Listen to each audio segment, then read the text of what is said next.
Alright, just a quick follow-up to our free pick we sent out last night, Sienna. First, I'm going to show you the SPY. You can see we talked about in the video if the market gaps up or down, which it almost always does anymore.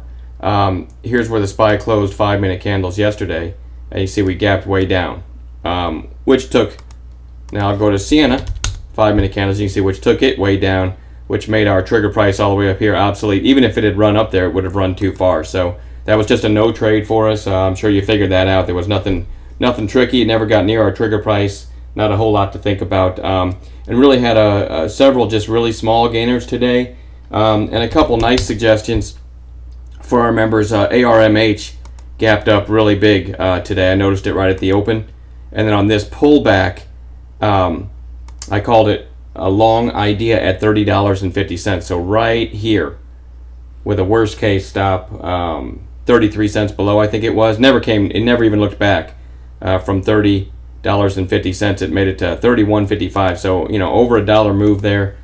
I want to say on 30 cents risk, whatever it was, 33 cents, but that's not even relevant because once it triggered, never even came back to the entry. So at any time there, you could have gone to a break-even stop and not got hurt.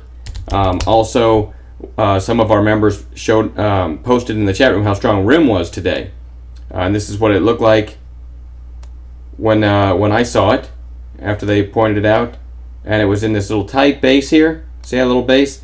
I called it over this. I was projecting the chart live, set up at 1912. This could get going, make another move toward the high of the day, and my suggested stop was at 19. So that's 12 cents risk. Right there, it hits the trigger. And just like I had hoped, right through the high of the day up to 1966 on about 12 cents risk. A very nice move there. If you trade at all, any kind of move like that is a very nice gainer in your account. And again, then the others was the small stuff. TSL, I mentioned right here over this little base at $8.16.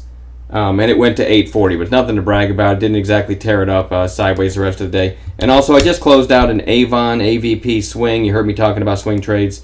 And the only reason I closed it out is because I'm a big fat chicken and just don't like holding over the weekend with all this Europe nonsense going on. This looks like it could be good for multi-day. I just didn't want to wake up on Monday morning to a 500-point gap down. We might have a big gap up in which I'll look like a fool, but I still made about 64 cents a share. My average was $17.87. It's part of our new swing trade service that we started a little while ago. And we've only made 2 calls on it so far. One was exactly flat, no gain, no loss, and this one was a little over 3% in a couple days. So that's not bad. But I certainly look at this chart and think Avon has some room to go. And if it wasn't for the Europe nonsense, I'd have been more comfortable holding into the weekend. But still, 3.5% or whatever it was in a couple days isn't too bad. So anyway, we hope you have a great weekend, and we'll try to send out. Keep your eyes on Sienna, by the way. It still doesn't look bad. Matter of fact, the free pick we sent out this week on it last night, you could just keep that, and I've got a new potential first catalyst price would be $13.77, a break of Friday's high. Then you've got $13.99. You still have the stacked catalyst we talk about, and then $14.21. You can kind of see a little mini wedge pattern there, right?